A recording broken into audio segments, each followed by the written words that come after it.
Hey everyone, welcome to another episode of the Tech Loft podcast. I'm your host Sal, and in this episode, we've got three curated articles I decided to share with the listeners of the Tech Loft podcast.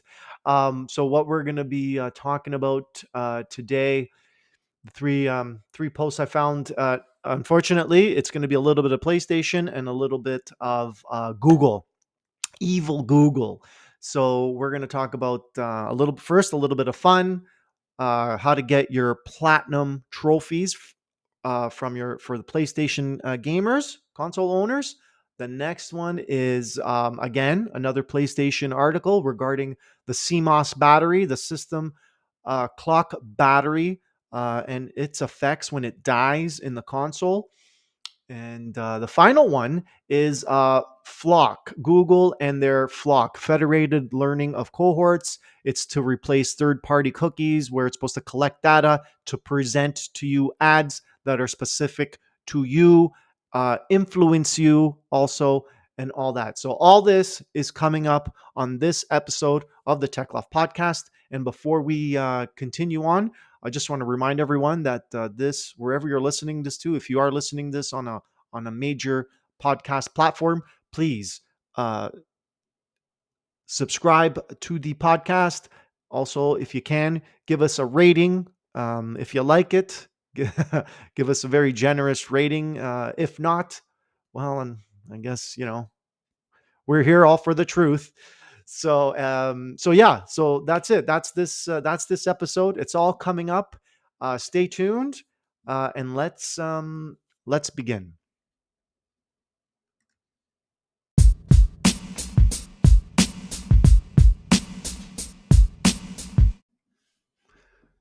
Okay, everyone, let's get into our first article here. So, a little bit of fun. The first one I chose to share with you is how to reach trophy rank 999 faster on a PS4 and PS5. So, if you want to increase your PlayStation trophy ranking and improve your gaming prowess, then you need to collect platinum trophies. Platinum trophies are a badge of honor for many players, signifying you completed every challenge a game has to offer. They also boost your PlayStation Network's trophy rank higher than a mere bronze, silver, and gold trophies. And following Sony's overhaul of the trophy system last year, they're more valuable than ever, and but just as difficult to obtain. So, how can you earn platinum trophies? Easily. Players can easily collect bronze and silver tier trophies just by playing through a game in a straightforward manner. Gold trophies require extra effort, from mastering multiplayer modes to conquering bonus challenges to completing all side game content in a game, sometimes multiple times in a row. But platinum trophies, however, are only rewarded after you've unlocked every other trophy in the game. Considering many modern games feature massive content-packed worlds that can be explored for dozens or hundreds of hours, earning a platinum trophy takes much more effort than simply beating the single-player campaign. So, what are the easiest platinum trophies to earn on PS4 and PS5? As many trophy hungry players have found, there are tons of games that can be platinumed in 10 to 15 hours, and just as many take much less time than that.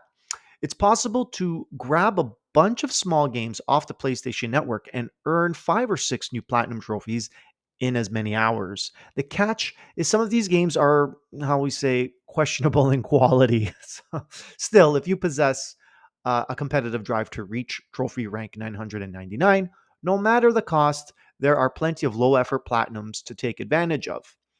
Um, so Cultured Vulture created a list of the 50 easiest PlayStation 4 Platinum trophies, and that's a place to start for finding a list of games that can be platinumed in less than 10 hours, or some as low as 60 minutes or less.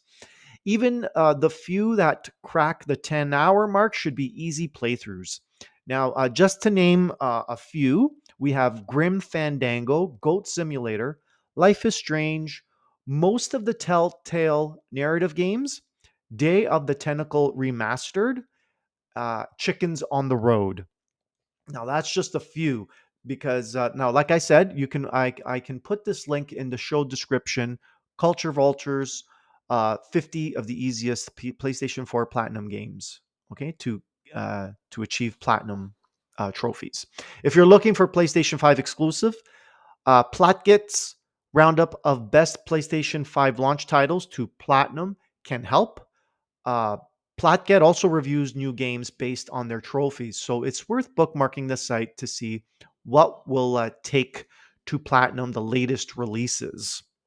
All right, and finally, the PlayStation 4 subreddit Trophy Hunting Society thread is a great place to find suggestions and to chat with fellow trophy friends. So that's pretty handy. I know years ago I went on a little bit of a PlayStation grind just to up my trophy status, and then since then I never really made an increase. Since then, that was quite a few years ago. So I'm glad to see that we have a list of games that you can easily get these platinum trophies.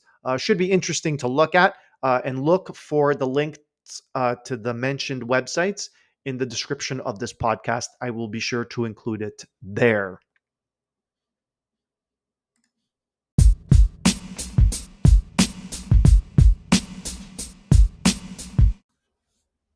All right, so here's our second article regarding the PlayStation 4 in today's episode.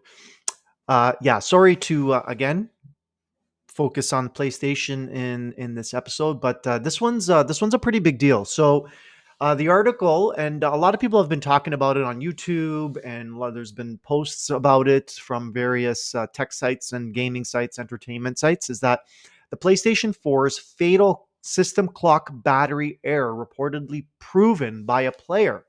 So what's people are saying is that if the CMOS battery, um, exactly just like the CMOS battery in a computer, that it's got a little battery and maintains the time and date while your computer is unplugged. So the PlayStation 4 has the CMOS battery, and if it dies, you will no longer be able to play online games or even disc-based games. So let's check out this article. So PlayStation 4 owners on Twitter have discovered the possibility that console's CMOS battery may render the console unstable when the battery dies. A number of PlayStation 4 owners have seemingly proven through various experiments that the console cannot play games once the internal CMOS battery dies. Sony's fourth generation PlayStation console launched back in 2013, running in stiff competition with the Xbox One and Nintendo Wii U for nearly 7 years. And to be, hold on a second, stiff competition with the Nintendo Wii U. As I recall, wasn't that one a flop? The Wii was good. The Wii U flopped. But anyways, they've made up for it with their latest console there. Uh, Anyways, let's keep going. So in 2020, the PlayStation 4 was succeeded by the PlayStation 5, Sony's newest current gen console. As new consoles come out, it's only natural that older consoles are discontinued and developers stop supporting them. Sony recently announced that that the PlayStation 3, PSP, and PS Vita digital stores will soon be closed, with players no longer able to make online purchases on these older consoles. These closures are scheduled to happen very soon, with the PlayStation 3 and PSP stores closing in July and the PS Vita store closing in August. Now, I've discussed this a couple podcast episodes back, so we knew about this a couple months ago. That at first it was a rumor, but it indeed has been confirmed. Players who continue to use these consoles are encouraged to make any desired purchases and downloads while they can, because they will not be able to once the stores have been closed. Now, I thought I heard that yes, you cannot make purchases, but your downloads, you'll always be able to get to the downloads. That's what I thought I read, and I hope that is still indeed true. Twitter user Does It Play One A team of gamers dedicated to testing games for the sake of media preservation recently unveiled that the PlayStation 4's CMOS battery may be intrinsically linked to the console's function.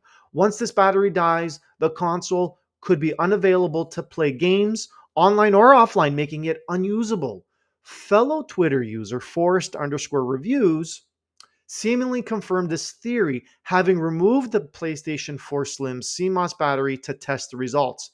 After the battery's removal, the console was unable to play any games, physical or digital, due to the lack of internet connection.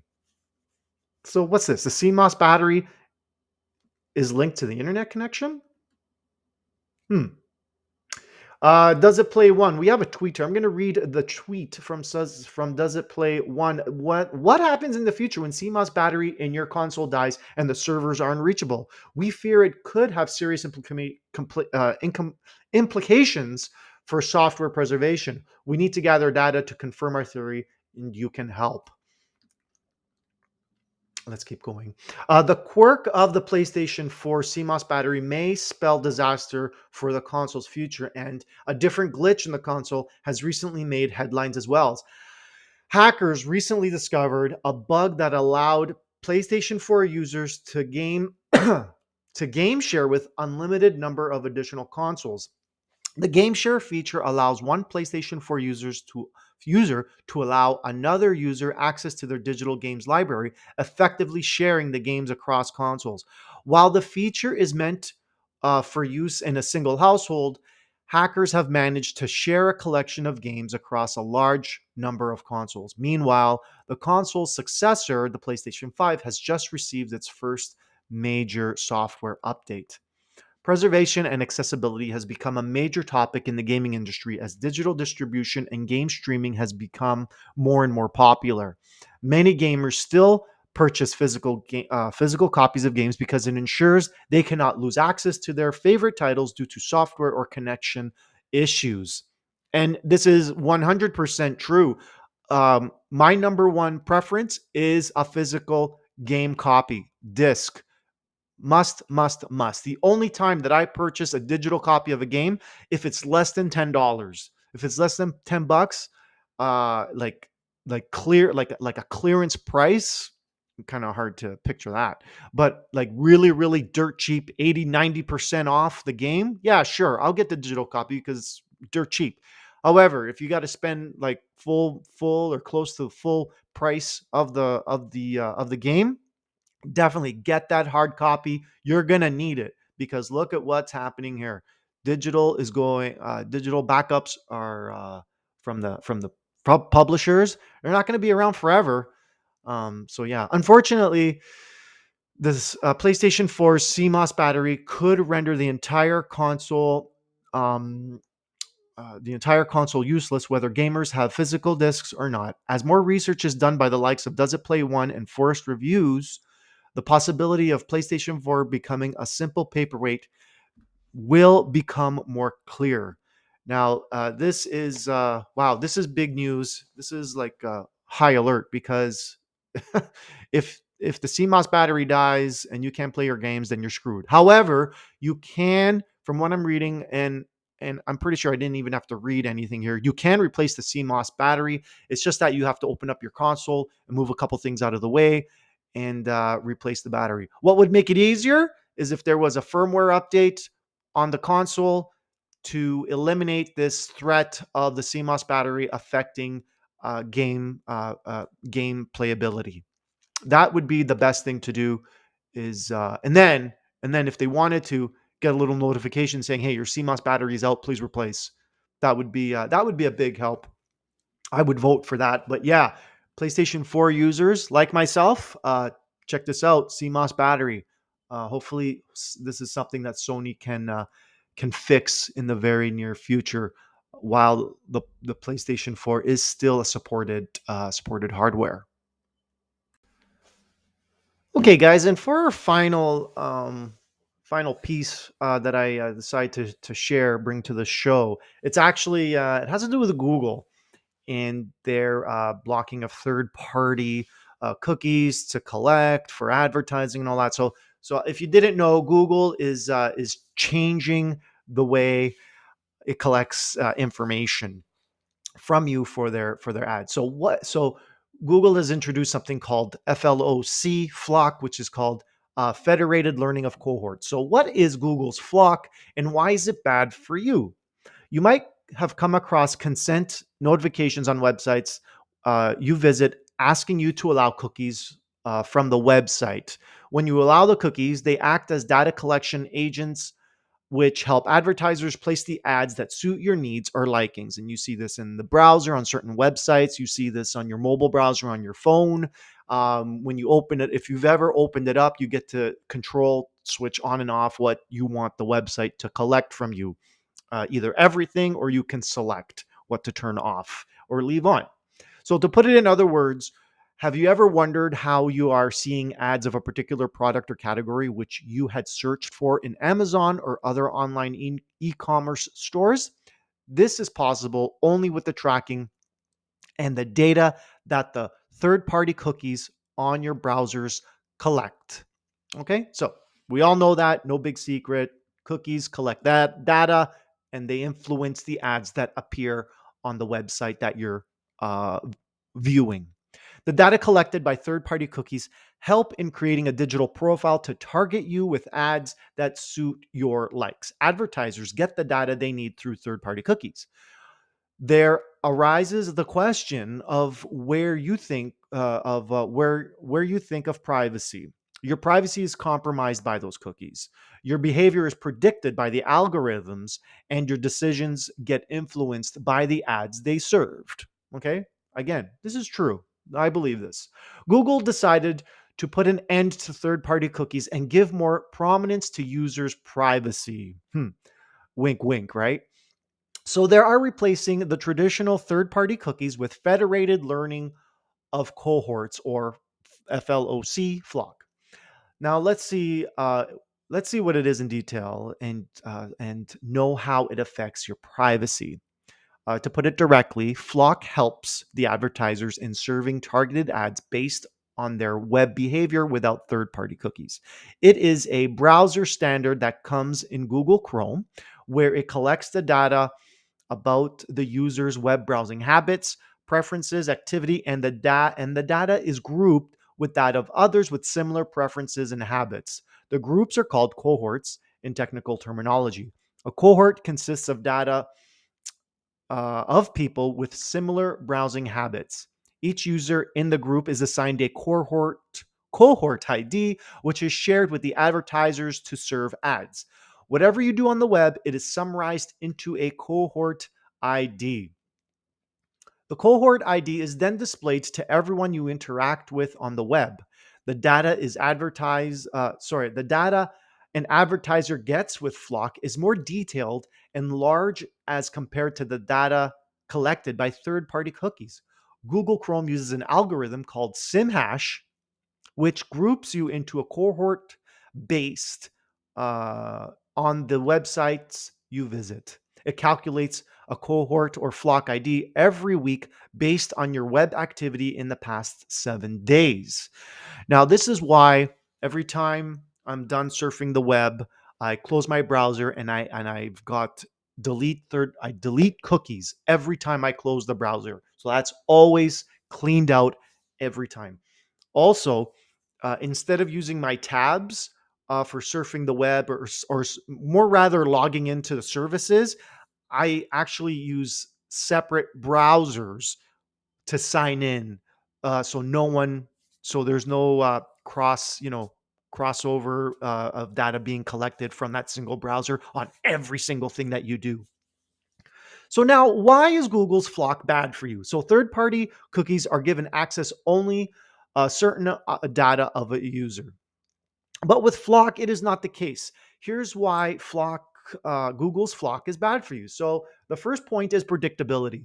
Google wants to end the tracking done by third-party cookies, but the replacement they proposed tracks more and collects a lot more information that usually is not collected by third-party cookies. A bad is being placed with something evil. A bad is being replaced with something evil if we put it in general terms.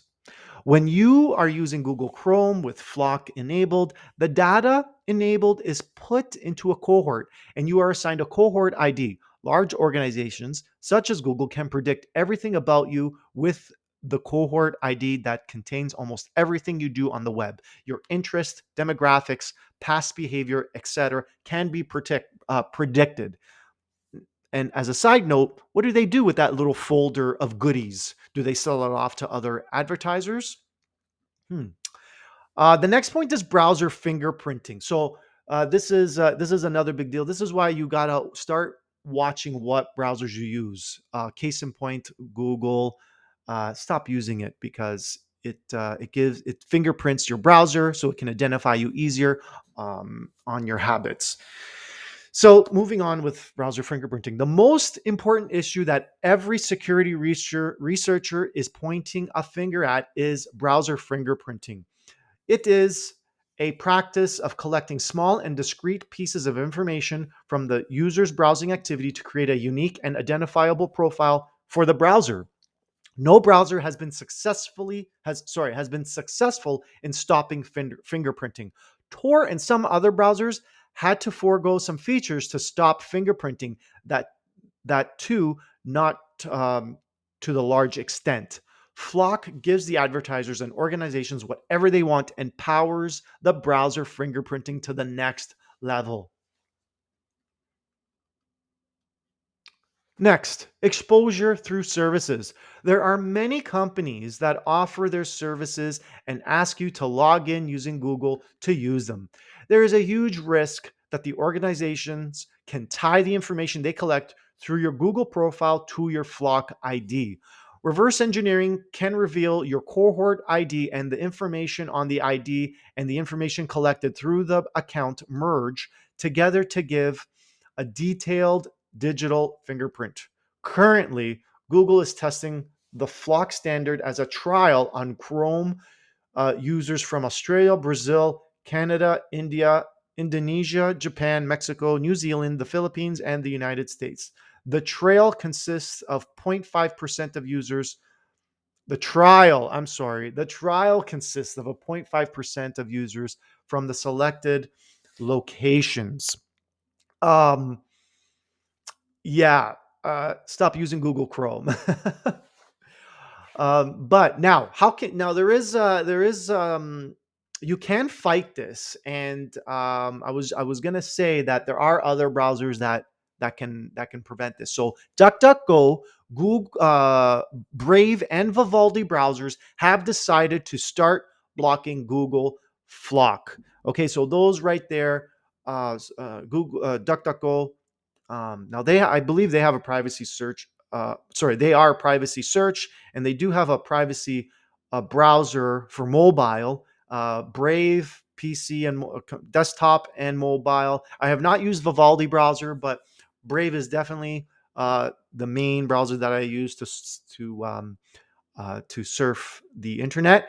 Now, another thing I was going to say about Google sign-ins, when I use different services and they all ask for a Google sign-in, I go for the service's own sign-in and not using the unified Google one. They just, yeah, it makes it easier, but they can merge that data, just like the article said, that data can be merged because then they know who you are and all your habits and likes and all that stuff. Now, if you want to find if you are added to the trial run, visit amiflocked, so that's amifloced.org, amiflocked.org, and click on the check for FLoC ID button. So I'm going to try that after I take care of this little recording and see what I can find. So hopefully this little news article helps you in understanding what Google's FLoC is all about. And hopefully, if you go to amiflock.org, you can find out your FLoC ID to see if you've been participating in in this program. Now, I'm assuming that this will only work if you're using Google Chrome, since it's only in Chrome that they're using collecting this data. But who knows? But anyways, that's it. Google Google Chrome, FLoC, and all that, tracking you more harder than ever uh, than third-party cookies.